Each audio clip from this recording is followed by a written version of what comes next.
The anticipation is peaking because we know they are coming. Like storm clouds gathering, the looming threat of the Vikings is upon us. In this preview of the upcoming War Sales DLC, we'll take a deeper look at the Nords, their units, the strengths and weaknesses of their forces, and show you the best way to smash the enemy to pieces on the battlefield. Buckle up.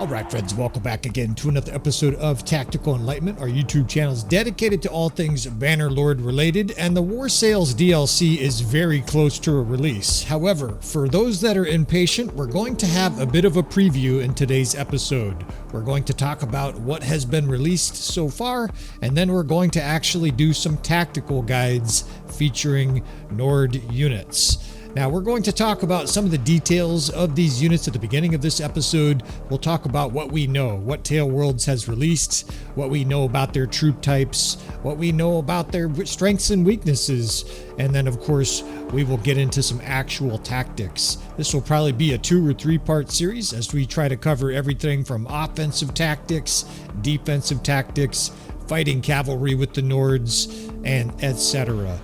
Now, Nords are also supposed to be very good at fighting at sea. There's in fact new units for each kingdom, and that is a marine. They fight better on boats and have disadvantages on land. And it makes you wonder, if the Nords are better suited to fight on water, are they probably weaker on land? That seems like a given. Tale Worlds has done an outstanding job of balancing Bannerlord over the course of the last 2 or 3 years, and you can't really say there's one kingdom that's wildly overpowered compared to the others. I anticipate the Nords having quite a few strengths, such as their tier 6 infantry and major powerful shock troops, and quite a few weaknesses, which we will discuss at length in this video. In fact, we won't just discuss it, we will actually do some tactical episodes and show you kind of the do's and don'ts of using the Nords. Now, one thing something I anticipate is that once the sex appeal of fighting with these powerful infantrymen wears off, slamming your enemy to the ground with powerful shock troops and whatnot, I think people are going to find that they really miss their cavalry. And while cavalry is not dominant in Bannerlord, it does have a very firm purpose, which we will talk about in today's episode. Now, we don't have a lot of information about the DLC still. War Sales and Tale Worlds has been pretty secretive with information. They have released some blogs recently that does cover everything from infantry to starting positions, and they include really nice touches like art, what some of the cities and castles look like, ships, etc. Now, one thing that I want to talk about more in future episodes is their strategic location.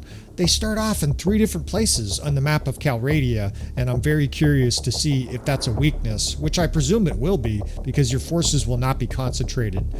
Now, let's talk about troops and weapons and armor. They seem very Sturgian-esque. They have round shields.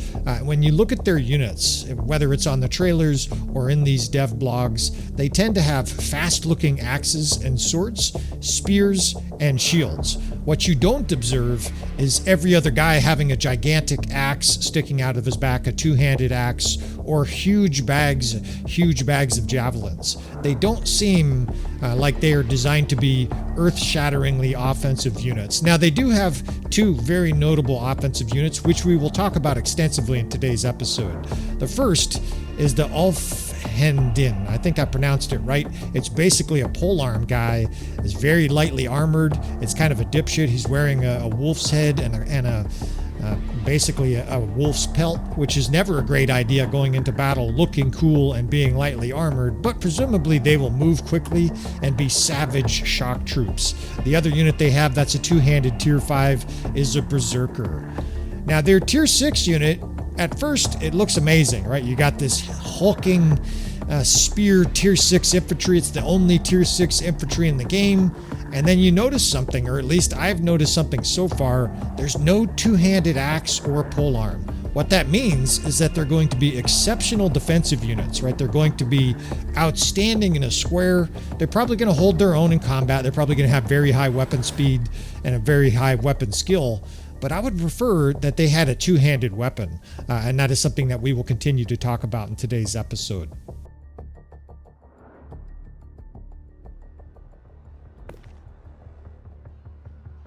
All right, so let's talk about the troops in greater detail. In fact, let's do some tactics with these Norse units. Now, of course, we didn't sneak into Tailworld's headquarters, punch a security guard, and steal a copy of the game early, but we do have our imagination, and we have a very friendly mod maker who set up a mod for us. Now, we've tricked out a campaign here. This is, of course, Sturgia. We're playing as Sturgia. We've modified some of the colors so that these units even look Norse on the battlefield.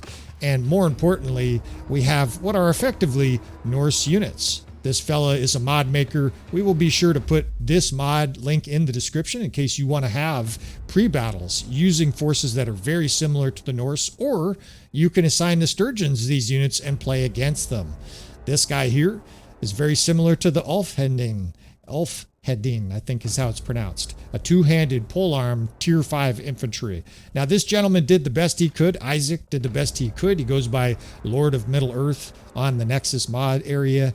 And it's Sturgian units to be sure, right? Some of them are very similar. However, this is going to be very close approximate of what we're going to have when we have the Norse, right? They have archers.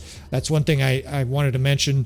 Almost all of the screenshots of the Norse archers show them having a shield. So this part will be a little bit different. They're not going to have 2 quivers of arrows. They're going to have 1 quiver, a sword, and a shield. But for the most part, this is going to do an excellent job standing in as we fight with these units.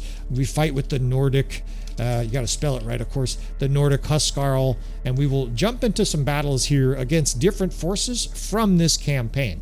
All right, let's get started. Now, I don't really want to pick up Imperial units here. And speaking of Imperial units, we have a modest size Imperial force volunteering to dash themselves on our battleship of Norse units. And that, the more I play the Norse, that's how it feels.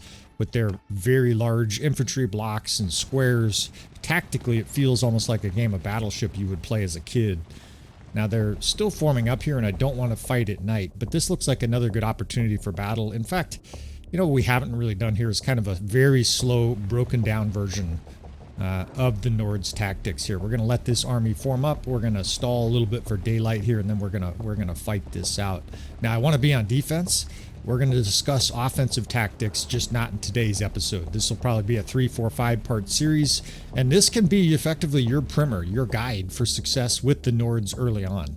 We don't know exactly how their units are going to look, but I think it's going to be pretty damn close to this. Right now, these guys have two-handed axes instead of a two-handed spear. There's a few other very subtle differences, but our army is 80% infantry. Not our army, but our collective army is 80% infantry, and that's going to be a pretty good proxy for what the Nords are going to feel like in Bannerlord. Now we're outnumbered here. They're probably going to attack.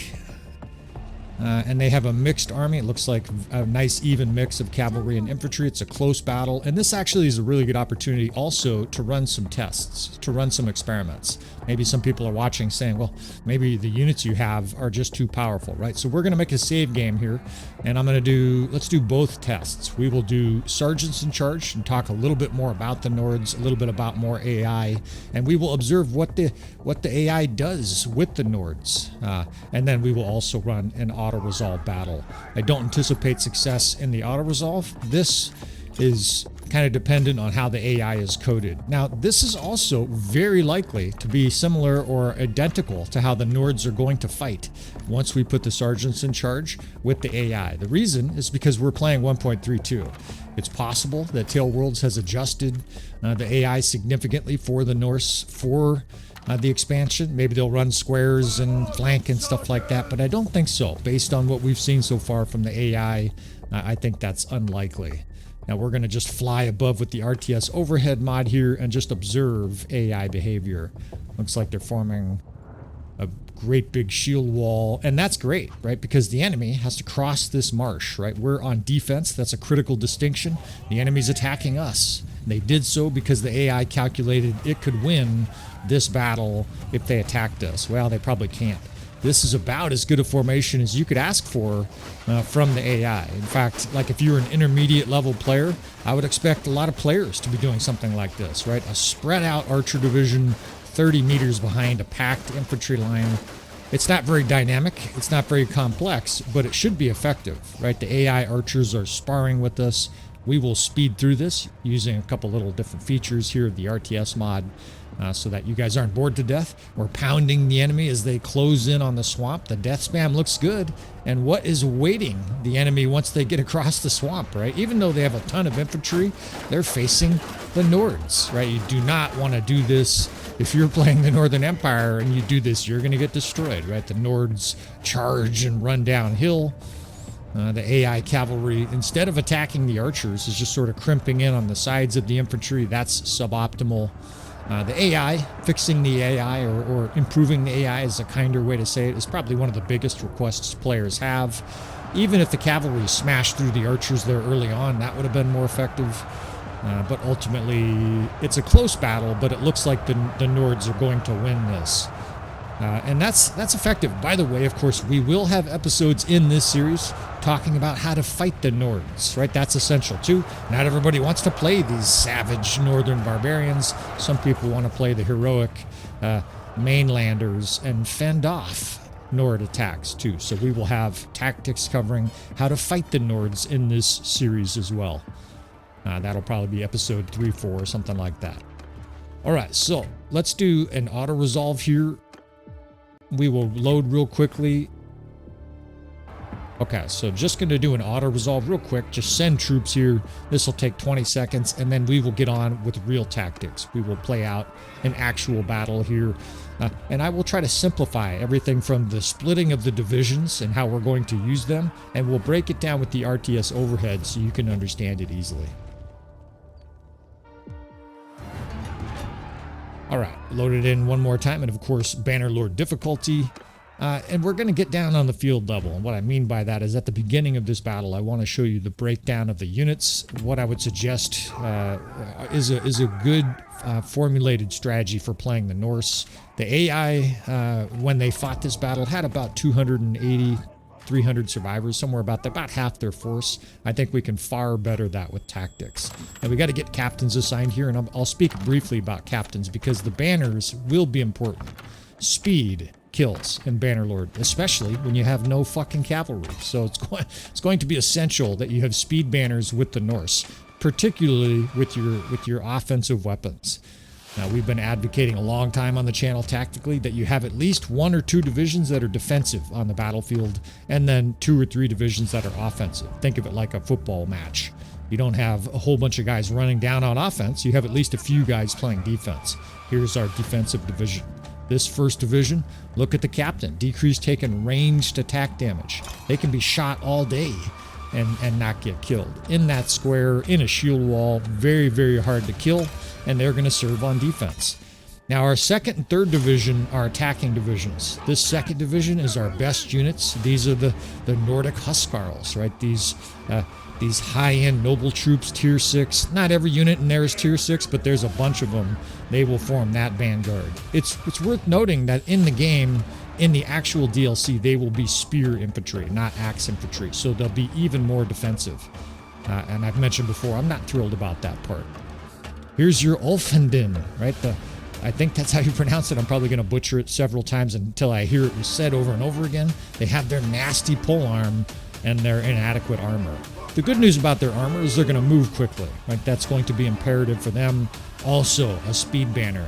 Finally, this 6th division, skirmishers, right? That division can also square. The versatility of the Norse and their infantry is what I think is going to be key. They did say they have javelins. They did say they have throwing axes. It remains to be seen how skilled they are with throwing weapons. My gut instinct is that they're not going to be very good with throwing weapons, which is going to make them sort of a mediocre kingdom. And what I mean by that is if they had really strong throwing weapons, a la the Battanians, they would be borderline OP. All right, so we have 2 archer divisions, 4 infantry divisions, and then we have this stupid noble cavalry division. They're just with us because I wanted a sizable army here, and in order to do that, we had to have a few nobles in the army, a few Sturgeon/Nord nobles. Now we're going to put our archers right at the edge of the swamp here. That is so that they have plenty of movement speed if they need to. If they get charged, they can run uphill while the enemy's in the swamp, right? You always want to do that. We're going to move infantry to both flanks. And what I'm going to do is move the 2nd division. And don't worry, we'll show you this with the RTS mod. 1st division to the right, 2nd division to the left. And then in the center is going to be the shock troops, these Ulfhedins. And then ahead of them, skirmishers. And I'll show you exactly what this looks like. On the 2 wings, again, you have defensive infantry. Now, the Nordic Huskarls over here on the left, they're also offense, right? They're basically a do-it-all division. They can kill, they can play defense. Presumably, they're going to have the best armor of all the different Nords. The early looks suggest that the Nords have weaker armor and probably faster movement and more athleticism than the rest of the other kingdoms. The bad part about that, of course, is it means tactics are going to be even more important. I think a lot of players are going to F1, F3 and experience subpar results. All right, so just like the previous battle, we're going to have a bit of an archer exchange. The Norse should do okay in archery, but the general presumption and what we've seen from trailers, again, is that they have 1 quiver. That means they're not really going to have staying power. The hope is that they have better fighting archers. My little captain here is stuck. Or get him out of the way, is that they'll have better fighting archers than most of the other kingdoms. Probably not as good as Britannia, but that their one-handed archers with the shield are very capable once they run out of ammo. Again, we shall see. Now what we're doing here is exchanging arrows with the enemy, and because we have shield walls out in front, it's actually doing okay. The shields are also going to play a critical role against the cavalry. In fact, this is the main reason these divisions are out here. The enemy in this situation has almost 100 cavalry on both wings. We want them to attack our squares. An infantry square is instant death for cavalry, or more accurately, guaranteed success, right? The cavalry doesn't all die, but they have almost no chance of even killing troops, much less winning. Now here we have skirmishers with shock troops behind them. The shock troops are about 20 meters behind them. That's the Ulfhedin. That's intentional because I want these skirmishers to eat arrows instead of the shock troops. The skirmisher, the Nord skirmishers, be it throwing axes or javelins, can now be told to hold or to let go, to fire away, right? And as they chuck javelins in here, the enemy troops, that archers that are out in front here, this poor horseman that got obliterated, they're getting hit with arrows and throwing weapons, right? Major advantage us. And again, the shields in this skirmisher division is going to absorb all kinds of arrow shots here. Now the AI looks like it's either low in ammo or decided to hell with archery. Let's charge. We're good with that, right? We're very happy with that. Just like the previous battle, we have these shock troops back here. Now what I'd recommend is on the 2 different wings, feed the enemy cavalry your squares, right? We have almost the same amount of infantry as cavalry, as their cavalry, right? We have no cavalry. Just feed your squares to the cavalry at the beginning here, and they're basically a stiff arm, right? We want to basically absorb those enemy cavalry charges with those squares. In here, the 3rd Division has a few javelins they throw before they charge. We don't know if the Ulfhedin is going to have any skirmishing weapons. It doesn't appear that they do. We shall see, though.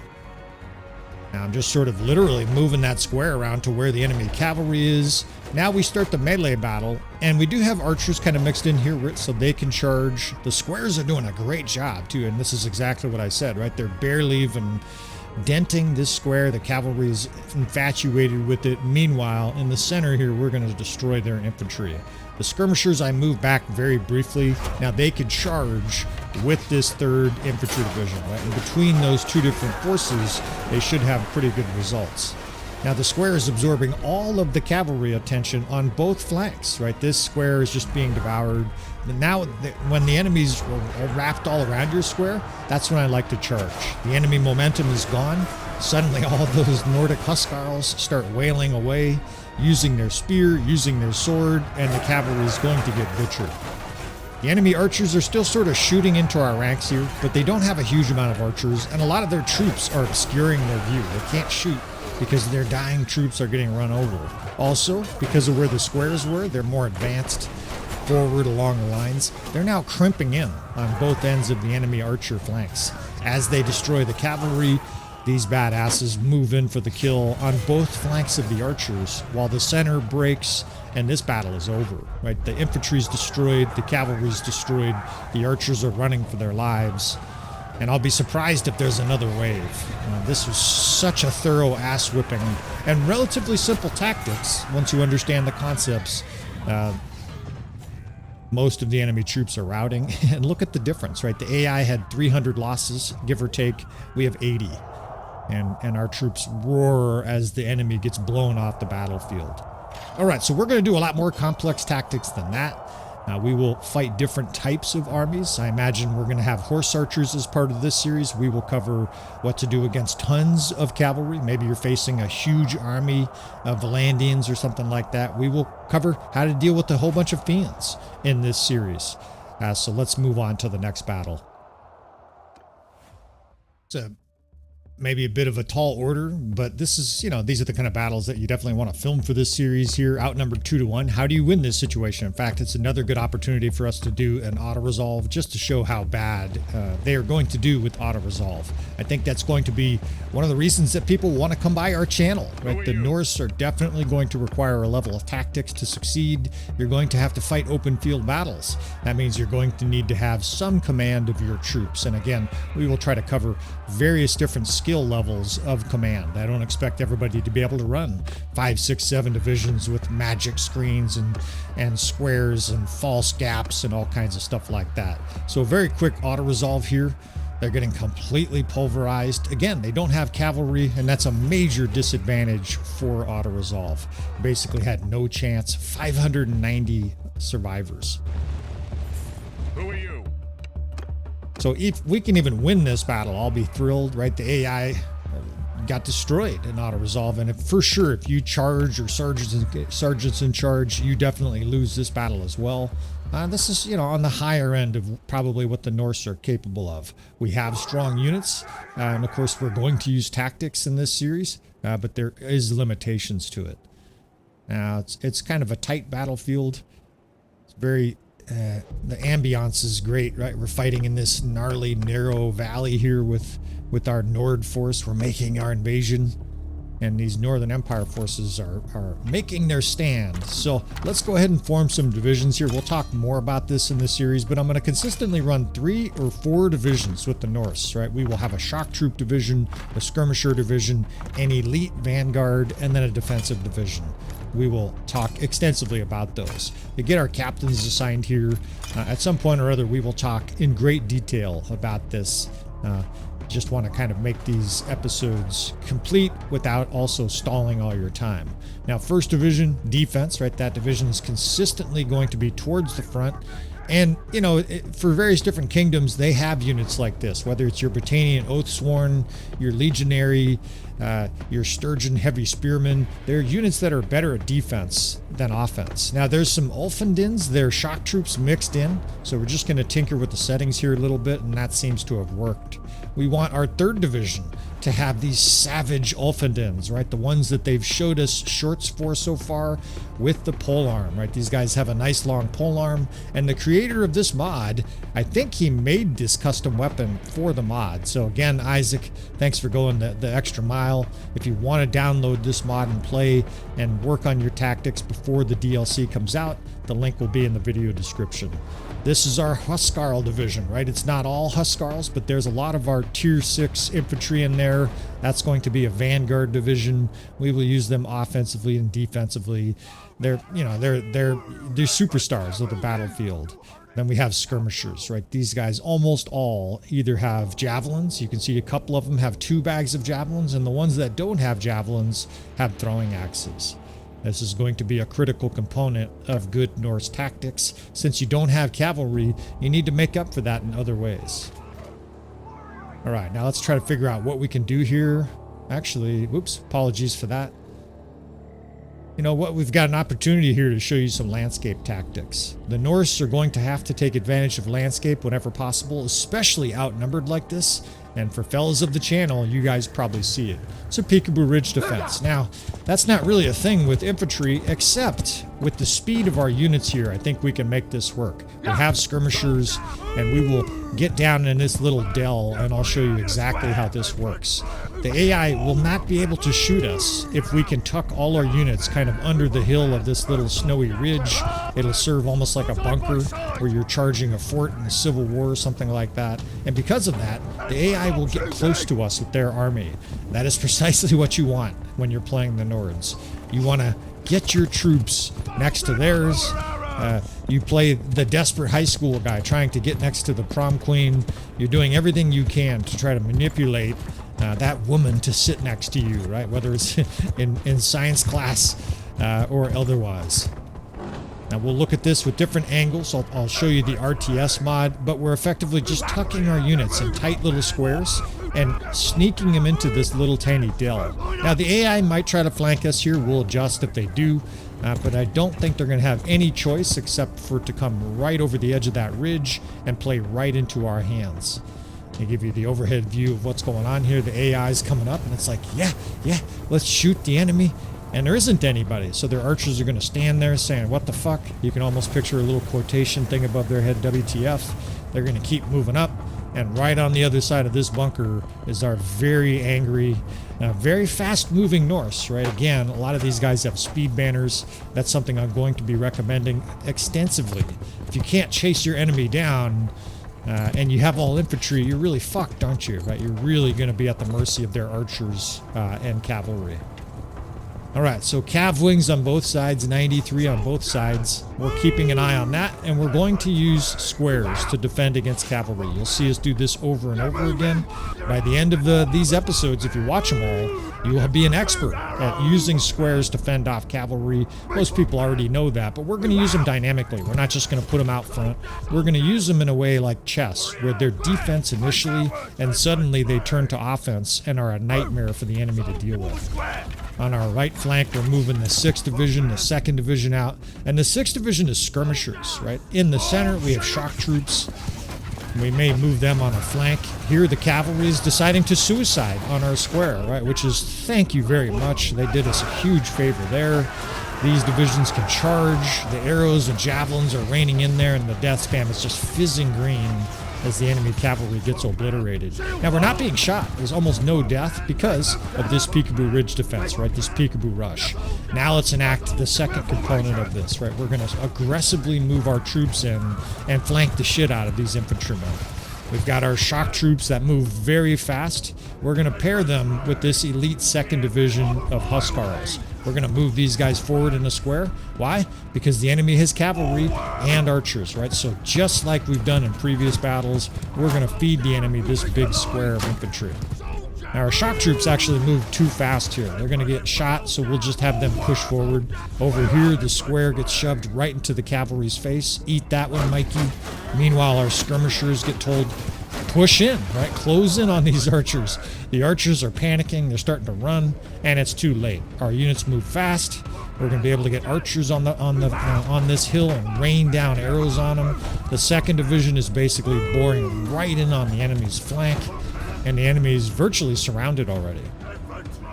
Over there again, that square is doing its thing. It's absorbing attention. Look at all those cavalry attacking that square. The skirmishers are told to charge. In comes our Ulfendins over the top of the ridge, bellowing. Now, if they have throwing weapons, tell them to hold fire, right? That's the thing with skirmishers. You want every single guy in there fighting. Meanwhile, this infantry division in the center can destroy that cavalry. I'm not going to fight much in this series, but it is tempting when there's a bunch of insolent archers here trying to hold their ground against our Nordic warriors, right? Come in here and club some guys from behind. This guy's very lightly armored, and this campaign is like maybe 3 or 4 hours old, so he's not going to be the most durable fellow. But at this stage, frankly, most of the tactics are done. Our square is still holding our flank over there. I probably could have put the square, oops, I got killed quick. I probably could have put the square out in front to absorb more of the cavalry charge, but the enemy already is in a bad state here. The other side is where the strength is, right? That's where our tier 6 units are. We're just trying to hold the forces over here. And my companions are getting whacked, something fierce. That's okay. We can charge through the center here. We've still got exactly what we want. I mentioned it earlier. In fact, here come our reinforcements. That's beautiful. Basically coming in right in on the archer's flank. We have our Ulfindins and our Huskarls to the enemy lines. That's the key with the Norse. Get your units up into the enemy's face. Don't let them shoot you to pieces. Nullify the cavalry, and you can go to prom queen. I mean, their little pathetic noble here gets obliterated. And this battle is over. I'm looking up at the power bar. They don't have any chance at all. This next wave is going to get obliterated. In fact, I think they just routed off the field. So the AI had 600 enemy survivors when we auto-resolved. For sure, Charge and Sergeants would have all revealed a terrible loss here. We used tactics. We closed with a reverse slope decline Peekaboo Ridge defense. It's more of a Peekaboo rush. It's an infantry tactic because we don't have that many archers. We didn't shoot the enemy, and boy, was it effective. Do some terrain tactics as part of this series as well. 180 casualties, right? We have 2/3 of our army left and obliterated a much larger force.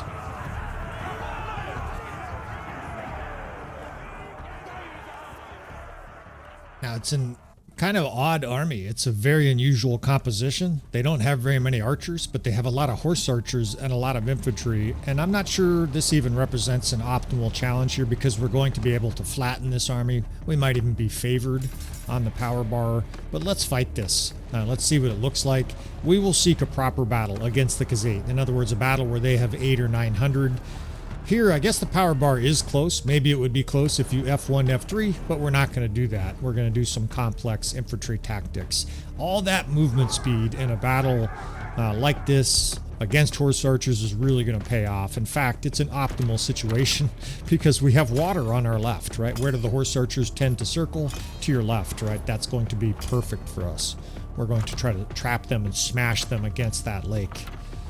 We'll get our divisions assigned here quickly. I'm not going to cover this each and every time, but we will address it again from time to time. We'll look at the units up close just to sort of reaffirm what we're doing here. Playing defense with the 1st Division, offense with that 2nd Division, a very powerful vanguard, skirmisher division, 6th Division, and then shock troops in the 3rd. However you do it, I recommend consistency. That way your brain remembers that, hey, the 3rd Division doesn't have shields. Hey, that 2nd Division is very strong infantry.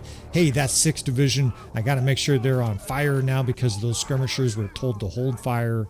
The more your brain has to do, the more likely you are to make a mistake in battle. Try to simplify things when you go into battle. Have your formations set to the right formations and the consistent formations every time. Now here, some cavalry snuck in. It must be our nobles upgrading him to the Varyag veteran. We'll just have them get off the field here. I don't want any cavalry at all. I'm on horse here, but of course we're not going to use our character too much. Now, horse archers coming in. It's a strange army. They do have 23 archers, but it's mostly horse archers, and we have a lake to our left, right? So we're going to sort of manipulate these horse archers towards the river, towards the lake, and then we're going to crush them against it. We're going to force them to either run through our infantry ranks or retreat. They're going to have no choice but to get pelted with throwing weapons or charge into the lake, and either way they're going to be in bad shape if they do so. So bringing up shield wall lines here, and again, some of these episodes, some of these battles we will speed up, some will play on faster speed, and some will use this RTS overhead. Squares and shields are your best formation against horse archers because they're going to try to circle you. Archers spread behind them, just pelting the shit out of the archers. Meanwhile, we're going to start to close the vice here, right? The enemy's going to try to circle us. Good. That's what we want, right? We're going to bring our skirmishers up, tell them to fire away. Those guys can unleash javelins. And we're putting our Ulfindins back towards the rear for safety, but also so that they can run down any cavalry that tries to get through our ranks. The squares protecting here. In fact, these guys can be told to crimp in the vice, and the enemy's in the meat grinder now. They're getting drilled with arrows, javelins are raining down on them, and there's no escape. If they bring their forces back through here, the whole time they're in a firing squad. Skirmishers unloading. Now the infantry can all be told to charge. You want all these guys just causing chaos. Anybody who's off their horse is a dead man. Anybody who's on their horse is probably peeing themselves as they're just closed in by all these different forces. That was a complete disaster for their horse archers. Now we'll move this 6th Division up in defense, and we're going to keep moving our formations here, right? The enemy force is basically waxed off the back of the map. We're done with that division, right? We move on. So we're going to move the 2nd and 3rd up on our left flank. Again, the 2nd is our best infantry, fast-moving Nordic Huskarls. This 6th Division is skirmishers over here, and they're getting charged with cavalry, so they'll suffer a few losses, but the Nords are going to be tough, right? That's one thing we can count on is good defense. Their units are not just going to crumple when they're charged. And this is 1.32, right? So the updated cavalry charges, we shall see what a whole bunch of Banner Knights charging does to Nordic Huskarls. I don't anticipate pretty things. All right, so we're going to move this 2nd and 3rd Division hard on the enemy's right flank, our left flank. The skirmishers go to our right flank. The archers can be told to charge in the center. And our defensive infantry, you just want to have them move forward. Eventually, we will form them into a square. So these fast-moving guys here with the speed banner, this is where speed kills. We've got these guys screened by the 2nd Division. Those guys are blocking enemy archers, enemy skirmishers from even touching our Ulfendens. We move the 2nd and 3rd hard towards the left, right? This is going to be a sweeping oblique order. Now, 1st Division here is moved into a square towards the front of the enemy lines. Defense. This is bait. I just want them there absorbing javelins, absorbing attention. The AI is likely to attack him, and look what happened behind him here. They just ignored our skirmishers as they close in on the square to their own peril. All of a sudden, these guys are raining in javelins, and they can be told to charge. Right? These guys are now closing our right flank in on the enemy. Now, archers are, they're doing their thing. There's a handful of guys here, and they have a nice window to shoot because we got our units out of the way. The square is on defense, but the real killing power is going to come over here. The 2nd and 3rd is a steamroller. These are our best infantrymen. Tier 6 infantry, tough in the front. Behind them, absolutely lethal shock troops. Looks like one of the lords had a palace guard. That's all right. We'll take the token palace guard, right? We have one ugly duckling in our Nordic force here. They throw a barrage of throwing weapons, and the Khazate could not be more fucked in this situation here, right? They have 300 infantry surrounded by our Nordic forces, and the death spam just fizzes green as they get exterminated. Now, again, this is a battle we were probably going to win with auto-resolve anyways, but we're not just going to win this now. This is just an absolute thrashing. Right? They're going to have maybe 60 kills, 100 kills on our force here. Our skirmishers are lighting it up from behind. They're starting to rout. And again, this is faster tactics. We will do a mix in this series. This is for the more advanced player. We want to basically be one-stop shop for you fellas for your Nordic tactics. We are going to break down some very simplified Nordic tactics. We've already had a few battles that are good candidates for it, and we'll continue to show you various different tiers of difficulty. This, I would say, is on the harder side, probably a 7 on a 1 to 10 for difficulty to pull off, but the results are worth it.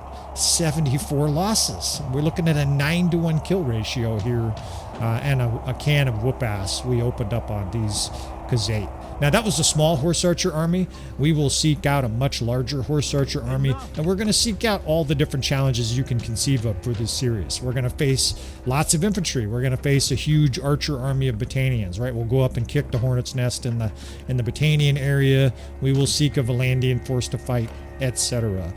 So, let's see here.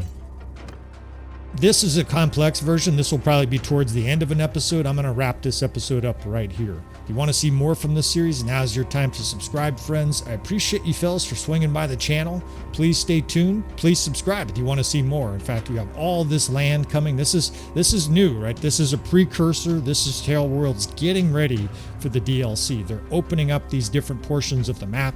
Maybe this is where the Darshi are, right? Maybe there's other different kingdoms planned here. An elephant invasion.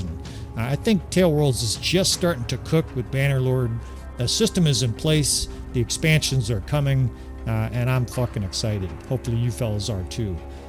All right, friends. Thanks again for watching. Please hit that like button on the way out. There's a little hype button too sometimes you can hit. I guess it's good or whatever. I don't know. I appreciate you fellas. And with all that said, I will see you next time.